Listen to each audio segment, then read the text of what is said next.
booked as a last man standing match Wow. at Royal Rumble. And in fairness, that match is legitimately one of the best of Cena's entire career. But I'm not gonna lie, yeah, that was literally like one of the best matches ever. Oh, what's up?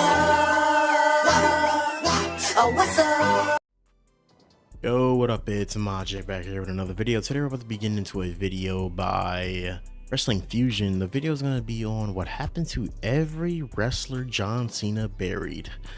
Man, we see Cena as a great ass wrestler, and he's not like he's not perfect, bro. He made a whole bunch of mistakes along the way, kind of derailed a lot of people's career, whether people came back from it and whether people, just got totally cut out like Alex Riley. But let's get into the list and see who had it bad. decade, John Cena was the top guy in the WWE. But during his meteoric rise, he crossed paths with several wrestlers whose careers never recovered after losing to Super Cena. From getting lost in the undercard to getting fired from the WWE, this is what happened to every wrestler who was Okay, Ryback, that was his fault. That was his fault that he got fired, and he didn't do himself no favor by, cutting the bridge way back now. buried by John Cena. Kicking things off with none other than perhaps Cena's most tragic victim, Wade Barrett. In the summer of 2010, the Nexus was the hottest act in wrestling, and Barrett was their leader. He had the look, the swagger, and the presence of a future main event star. Even after the Nexus's infamous loss to Team WWE at SummerSlam, Barrett was one of the only members of the group who was still a big player in the company. By October 2010, Barrett was forcing Cena into the Nexus as his personal enforcer, making the face of the company carry his bags on national television. But then came Survivor Series, where Cena was supposed to help Barrett win the title from Randy Orton. Instead, Cena defied the stipulation, cost Barrett the match, and got himself fired. After this, Cena went full Super Cena and single-handedly destroyed the entire Nexus, ending his revenge tour by symbolically burying Barrett under a pile of steel chairs at TLC. Christ. Despite some decent momentum into 2011, Bro, Jesus Christ, this man single-handedly dismantled the whole Nexus. Man, I like to think of this differently when I was a kid, because I was glad to see Cena win. I'm like, yeah, he won. But then when you grow up and you really see the other side of the business, and you see what the hell really could have been, and you see let's just put it in perspective. You see the other side and you start liking people, and you start seeing what people could have been if other people weren't in the way. And Cena was really in the way of trying to make these guys the next big thing. I'm not gonna lie, I have faith in Wade Barrett becoming the next big thing. But when I was a kid, oh shit, when I was a kid, I literally hated Wade Barrett. But when I grew up, I got a different perspective on that nigga. But I didn't see it the way when I was a kid. and a run with the core, Barrett never came close to the main event level again. Barrett himself never forgot it. In multiple interviews, he made no secret of the fact that he and Cena had no love for each other. In 2014, he told a reporter bluntly, he doesn't like John Cena, and Cena doesn't like him. Reports later surfaced that Cena had been against Barrett getting a clean title run, and considering how that storyline ended, it's hard to argue the case otherwise. WWE gave Barrett second chances. The Bad News Barrett character in 2013 was entertaining. He won King of the Ring in 2015. But every time momentum built, creative dropped the ball or Barrett got injured. He chose not to renew his contract in 2015 and was officially released in June 2016. He returned in 2020, not as a wrestler, but as a commentator. He's been on NXT, Raw, and SmackDown in that role ever since, and by 2026, he's become one of the sharpest voices on WWE TV. During Cena's retirement tour in 2025, when Cena said on Raw that he doesn't bury talent, he buries mediocrity, Barrett reacted with a meme on social media. But while Barrett never got his WrestleMania moment against Cena, The Miz did, and somehow that made things worse. In late 2010, The Miz was WWE. During that speech, man, nigga, that had to be a little fucking awkward, bro. Just seeing this nigga say that shit, bro. I would have been hot, bro. champion. He'd cashed in Money in the Bank on Randy Orton, held the title through the new year, and was booked to defend it against John Cena in the main event of WrestleMania 27. On paper, that's supposed to be the top of the mountain in the WWE. But in reality, it turned into one of the most humiliating nights of Miz's career. The match itself was a mess. It ended in a double countout, was restarted by The Rock, and then Cena lost anyway after Rock hit him with a rock bottom. Miz. Ooh, and it ended up with this nigga having like the worst concussion, almost one of the worst concussions ever because of that spot. And him winning like this, I know he's like the cowardly heel, but like he had too much help during that match. Technically retained the title, but he looked like an afterthought in his own WrestleMania main event. From there, things got worse. Cena won the title back from him in a triple threat cage match at Extreme Rules, then beat him again in an I Quit match at Over the Limit. The Miz went from main eventing WrestleMania to a losing streak on pay-per-views to bouncing around the mid-card as a comedic figure with R-Truth by Fall 2011. To his credit, The Miz never completely disappeared. Multiple Intercontinental titles, a second WWE Championship run, and hey, look at who he's married to. Even though The Miz lost to Cena, he won in life. He's still on the roster, still relevant, and even teamed up with Cena in 2024, bringing his story full circle. But while Miz got a taste of the bright lights of WrestleMania, his former protege, Alex Riley's career, was nuked by Cena long before he even got a chance to make it there. Hey, I mean, at least the Miz's shit ended on a good note, but I can't say the same for Wade Barrett. And I mean, well, Wade Barrett's doing good these days. He's in a happy place, but he could have been way better than he was. But Alex Riley, it's a sad story. When Riley turned on Miz in mid-2011, fans were genuinely behind him. It could have been the start of something special for Riley, but unfortunately, Riley ran into Super Cena. The story goes that Cena was ribbing Riley backstage at some point in 2012, the way veterans do with younger talent, and Riley didn't take it well. Arn Anderson later confirmed on his podcast that a story circulated about Riley being dismissive of advice Cena tried to offer, and that word got back to Vince almost immediately. Riley has spoken about it carefully over the years, never revealing specifics, but never denying it either. Whatever happened, the result was clear. Riley went from getting loud crowd reactions to losing matches on Raw to being shipped down to NXT. He tried to start a Twitter campaign to drum up fan support. He came back with a new look and got into a brief feud with Kevin Owens. But then injuries hit, and he was eventually released in May 2016. After leaving, Riley stepped away from wrestling entirely. He landed a role on the Netflix series Glow, playing a wrestler named Steel Horse and focused on acting. In 2025, Riley revealed on Instagram that he's dealt with functional neurological symptom disorder since he was a teenager. He's been public about his health in recent years while continuing to pursue acting. In 2011, Alex Riley had the fans behind him, but then one backstage incident changed everything, and he was never the same. But while Riley never got a real shot, Damien Sandow got one, and watched. That really fucking sucks. But hey, if he's in a better mental state and like happy where he is right now, who is anybody to say like his career wasn't it? Like you could say like he could have been doing better, but like I always think this is like an annoying situation because like how politics went back in the day. It's still a little bit politics on backstage right now, but like not really known politics because like a lot of people keep stomping that out. It vanish in real time on live television.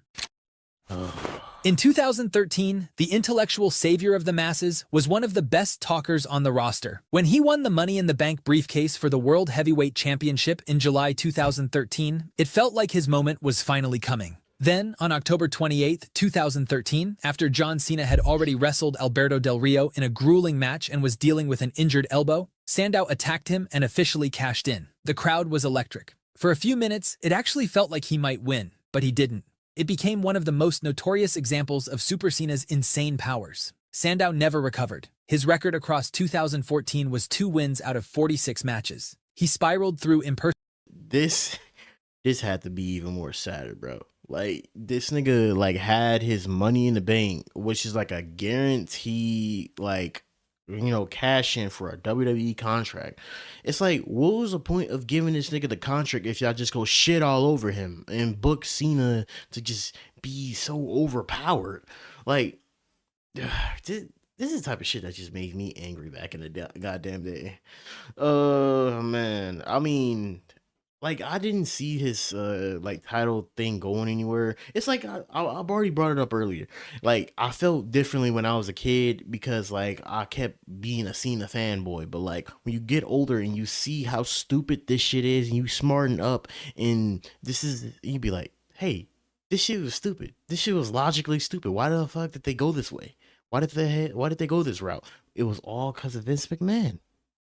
Impersonator comedy segments, and the only thing that saved him creatively was the stunt double role alongside The Miz in late 2014. But even that reached a dead end. He never came close to the world title again. He was released in May 2016, left with a bitter taste for the entire wrestling industry by his own admission. He did a brief stint in TNA as Aaron Rex, won the Impact Grand Championship, then left when management changed. He spent time in Los Angeles pursuing acting, and landed some small roles. He returned to the NWA under his real name Aaron Stevens, worked as a wrestler, then a manager. He's made peace with the industry now, thanks largely to NWA.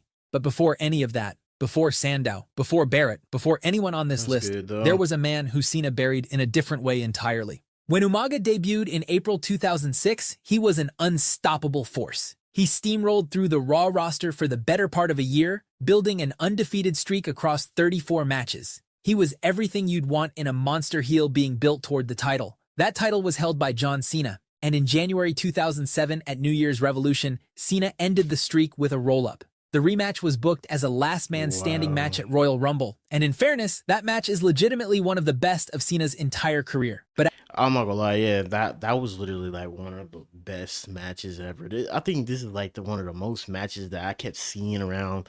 I kept rewatching that because I had DVDs and like everything back then, bro. At the 2008 Royal Rumble, the whole card on a bootleg ass DVD. But like I don't discriminate, but because that provided me so much entertainment. I love my uncle because like he like used to give me free DVDs every time. Like he used to have the hookup on like a whole bunch of DVDs. Like if he didn't pass away, he would have been striving in this new tech world.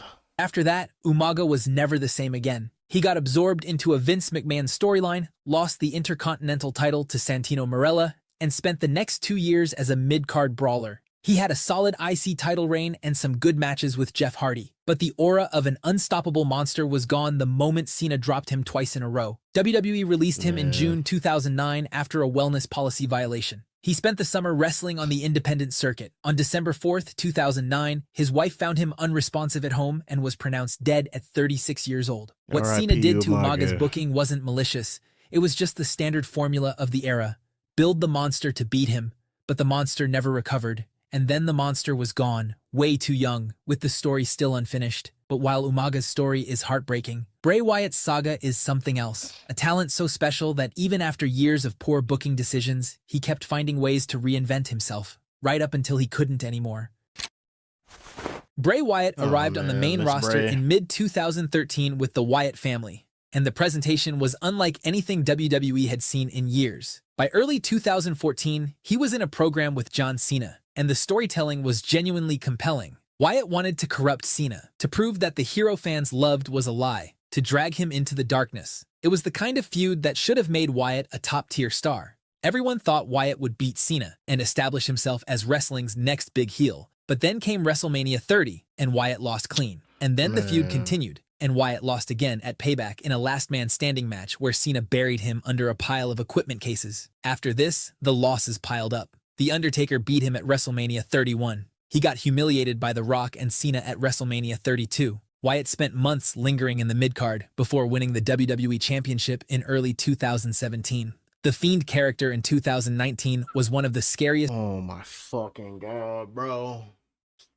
I know this all started with John Cena, but getting up to the Fiend character, I will never fucking forgive these niggas for fucking this character up so badly. I am so passionate about this character because I loved it. It was something fucking new, bro. Bro, Bray Wyatt was a brilliant ass wrestler, bro. One of the brilliant minds that just blessed the ring, bro. Oh my god, bro. I will never forgive Vince McMahon from the shitty ass booking and the shitty ass goddamn takes he had all of this dumbass fucking, like, him just not listening to Wyatt, because a lot of shit was working. A lot of shit was working, but Wyatt, like, was doing. He brought the idea to the table. They just kept fucking everything up.